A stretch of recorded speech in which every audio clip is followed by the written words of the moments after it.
관심 있게 저도 이제 공부해봤던 기업이 워낙 뭐 유명한 기업이죠 사실은. 저도 이런 말씀 드리기가 조심스러운 게 그런 거는 어쩔 수 없어요. 과감하게 손절하는 것도. 예.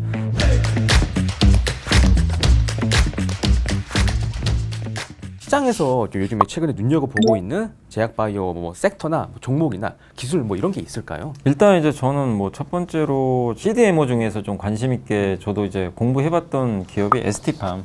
워낙 뭐 유명한 기업이죠 사실은. 그래서 이게 올리고 뉴클레오타이드라는 뭐 원료를 이제 만든다고 하는데 요거 사업으로 지금 현재 아시아에서 1등 달리고 있고 세계에선 3위예요. 근데 지금 이 정도 속도로 보면은 나중에 글로벌 2위까지는 될 가능성이 높은 것 같고, 이게 RNA 치료제라고 아마 들어보신 분도 계실 거예요. 근데 이게 핵산의 일종이라고 하는데 이게 이제 단백질 합성에 필요한 이제 고분자 화합물이라고 하거든요. 근데 이게 이제 일반적인 그 저분자 치료제에 비해서, 그러니까 저분자 치료제나 기존의 항체 치료제들은 몸속에 이제 질병 같은 거를 이제 직접적으로 이렇게 컨택을 해가지고 질병을 좀 완화시키거나, 근데 근본적인 치료에는 좀 한계가 있다고 합니다. 예전에 좀 치료제들 같은 경우는. 근데 이 방식은 뭐냐면은 유전 정보를 가지고 있는 유전자 물질하고, 그러니까 RNA나 DNA에 직접 얘가 결합을 해가지고요.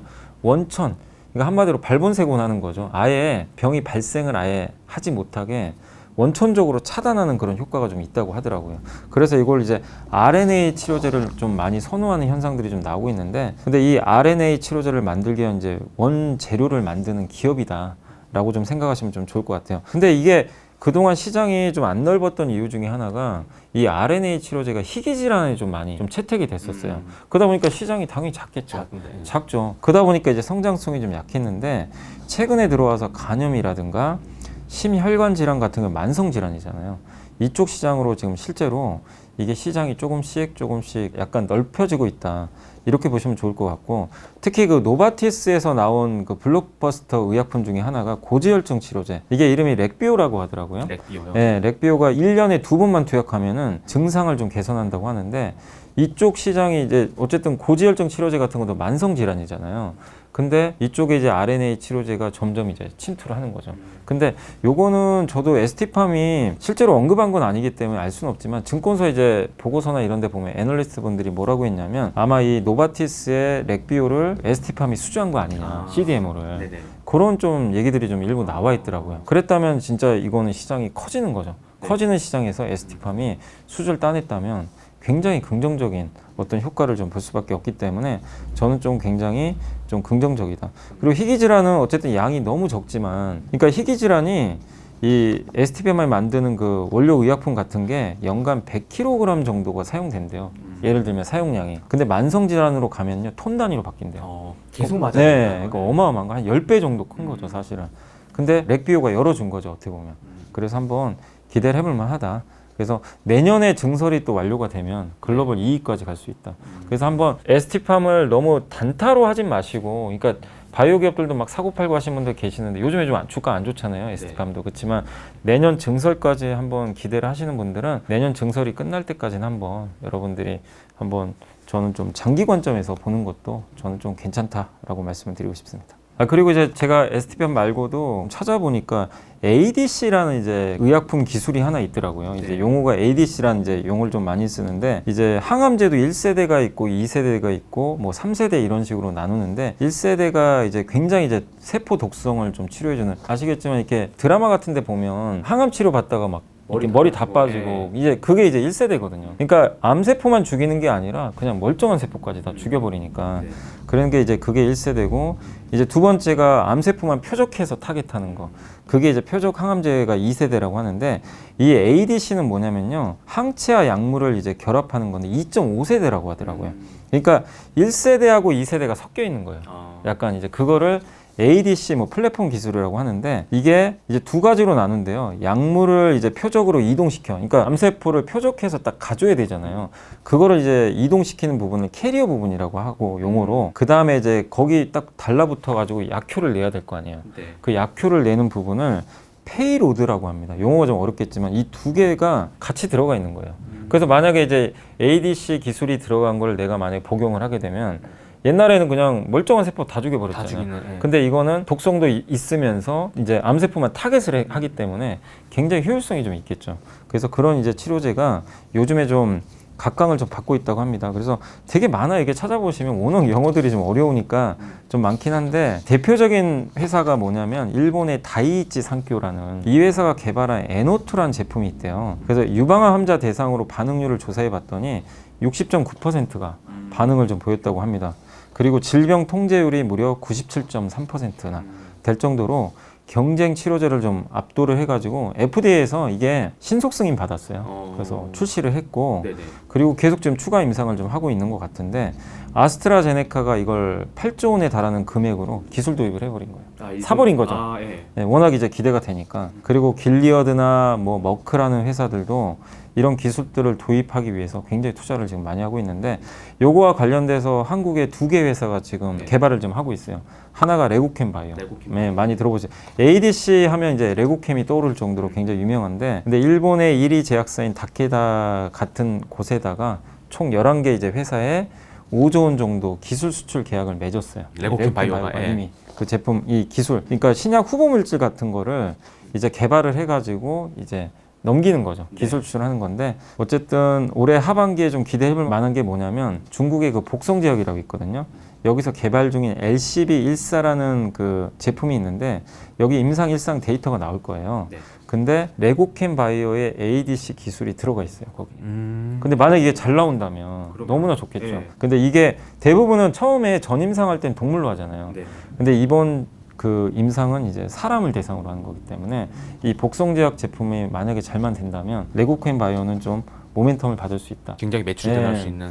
그거 한번 좀 체크해 보시면 좋겠고 셀트리온도 좀 하고 있는 게 뭐냐면 차세대 먹거리로 ADC를 좀 선택을 했대요. 그러니까 셀트리온도 이제 치료제를 계속 만들겠다는 얘기인데 캐나다의 아이프로젠 바이오텍하고 2019년도에 공동 개발 계약을 맺었고 또 작년 6월에 영국의 익수다하고 이쪽에 지분 투자를 해가지고 기술을 좀 확보했다고 합니다. 근데 이제 이 기술을 확보해서 어느 정도 성과가 나올지는 이제 구체적인 건 저도 아직은 나온 게 없어서 모르겠지만 어쨌든 이 셀트리온도 한번 주목을 해볼 만하다. 그래서 신약 개발 쪽에서는 ADC 기술을 한번 바이오 기업 투자하신 분들은 한번 공부를 해보시면 좀 좋을 것 같아요. 국내 기업에서는 레고캠 바이오 그리고 지금 셀트리온이 지금 기술을 확보한 상황이다. 좀 이렇게 말씀해 주신 것 같고요. 사실 이미 지금 투자금이 상당 부분 이게 물렸다고 해야 되나요? 이런 분들 많잖아요. 그래서 그런 질문을 평상시에도 사석에서 많이 받으실 것 같아요. 지금 물렸는데 그럼 어떻게 대처해야 되냐? 앞으로 지금 매크로 상황과 이제 견주어 봤을 때 어떻게 하면 좋을지 이런 질문을 많이 받으실 것 같은데 이거에 대한 좀 조언 좀 요청드리겠습니다. 그래서 저도 이제 사실은 이제 여기 섭외 받고 바이오는 저도 별로 잘 공부를 안 해요. 왜냐면 이게 보고서를 보고 막 찾아봐도 너무 어려운 거예요. 영어도 어렵고 그래서 이제 반강제적으로 공부를 하고 나왔는데 근데 어려워요. 되게 힘들죠. 사실 이제 저도 설명을 최대한 쉽게 드리려고 했는데 쉽지가 않아요. 근데 무슨 얘기를 하고 싶냐면 주식 투자는 어쨌든 자기가 아는 거에 투자하는 게 제일 좋잖아요. 근데 바이오를 투자하기가 너무 어려운 게 일단 이거는 바이오 애널리스트 분들도 그런 얘기를 하시더라고요. 너무 어렵다. 어려운 데다가 내가 이해를 해도요. 문제가 뭐냐면 그래서 레고펜 바이오를 분석을 했어요. 그래서 얘가 성공을 할까 안 할까 또 몰라요. 그건 또 알 수 없는 가시성이 부분이죠. 없어요. 그러니까 뭐 다른 제조사랑 다르게 임상 성공할지 안 할지는 그건 사실 신만이 알아요. 몰라요. 그래서 너무 어려운 거죠. 그래서 물리신 분들도 지금 고통이 좀 크실 텐데 바이오 기업 투자할 때는 꼭 여러분들이 좀 염두에 두실 게 실패할 수 있다는 걸 꼭 알고 들어가셔야 돼요.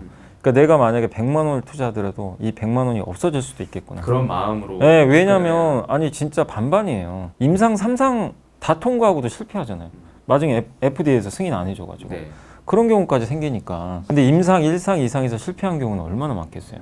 예, 그래서 그만큼 리스크가 크고 또 신라젠 사태도 뭐 겪어보셨겠지만 정말 이 정도로 되게 어려운 거거든요. 예, 그래서 투자하실 때 저는 좀 말씀드릴 건 뭐냐면 지금 물려 계신 분들 입장에서는 되게 좀 어려우니까 어쨌든 다시 한번 내가 갖고 있는 바이오 기업들 많을 거 아니에요. 점검을 하세요. 그래서 아까처럼 뭐 제가 레고캠, ST팜, 셀트리온을 좀 자세히 설명드린 것처럼 어느 정도 이 회사의 모멘텀은 알고 있어야죠. 내가 지금 갖고 있어서 희망이 있는 건지 실패할지 성공할지 몰라요. 그럼 그때 가봐야 되는데 희망이 있는 기업과 없는 기업이 있단 말이에요. 그래서 한번 분석을 하셔서 아 얘는 스케줄 따져가지고 올해 말이나 내년에 이런 임상 결과가 나올 것 같다. 그럼 기다려 보는 거죠. 그건. 한번 실패를 하더라도 네네. 기왕 물려 있으니까 어쩔 수 없지만 근데 임상에 실패했거나 언제 될지도 모르겠고 스케줄도 잘 안 보이고 모르겠다. 그런 거는 어쩔 수 없어요. 과감하게 손절하는 것도. 예. 그러니까 저도 이런 말씀 드리기가 조심스러운 게 저도 잘 모르거든요. 바이오 쪽은 정확하게 성공이냐 실패냐를. 그래서 100%라고 좀 말씀 못 드리겠지만 보유하신 분들께서 잘 판단하셔가지고 아까 레고캠이나 이런 사례를 말씀드린 것처럼 명확하게 스케줄이 있고 기대감이 있으면 한번 그건 좀 기다려보자. 예, 이렇게 좀 말씀드리고 싶습니다. 그렇군요. 내가 지금 가지고 있는 종목의 타임테이블 정도는 사실 네, 알고는 명확하게 있어야 알고 있어야 된다. 좀 이런 말씀을 해주신 것 같고요. 결국 이럴 때 좀 스스로 공부하고 좀 분석할 수 있는 그런 능력이 있어야 된다고 좀 생각이 되는데 워낙 또 이사님 워낙 전문가시잖아요. 이런 종목을 분석하시는 데도 전문가시고 시장이 널리 알려져 있는데 좀 이런 것들을 그럼 개인 투자자가 어떻게 좀 하면 좋을까요? 저는 이제 첫 번째로 이 말씀을 드리고 싶어요. 바이오 기업에 대해서 많은 분들이 환상도 많이 가지셨고 실망도 많이 하셨고 지난 몇 년간 진짜 좋은 시기도 있었고 근데 아마 경험하셨을 거예요. 정말 어렵구나. 만만한 업종이 아니구나. 쉽게 생각하면 안 되겠다. 진짜 쉽게 생각하다 큰 코 다치신 분이 굉장히 많은 걸로 저도 알아요. 그래서 뭐 또 공부하고 계신 분도 계시겠지만 애초에 바이오 투자 안 하셨던 분들 같은 경우는 첫째 무조건 투자하지 마세요. 일단 지금 내가 모르는 상태에서는 네네. 적어도 바이오가 뭔지에 대한 기본 개념이나 이건 공부를 해보고 좀 투자를 고민해보자. 이 말씀 먼저 드리고 싶고 그 다음에 만약에 내가 이제 좀 공부를 했잖아요. 네. 어쨌든 공부를 조금이라도 하면요. 어쨌든 알게 돼요. 스토리도 알게 되니까. 그래서 저는 오히려 바이오 기업 투자하기가 지금은 오히려 좋다고는 생각해요. 워낙 예전보다 주가들이 많이 내려왔잖아요. 그러니까 리스크가 많이 낮아졌어요. 그래서 공부만 조금이라도 해두시면 투자할 수 있는 환경은 되게 좋다. 근데 대신에 바이오는 진짜 어렵잖아요. 성공할지 실패할지. 그래서 자기 원금의 10% 이하로만.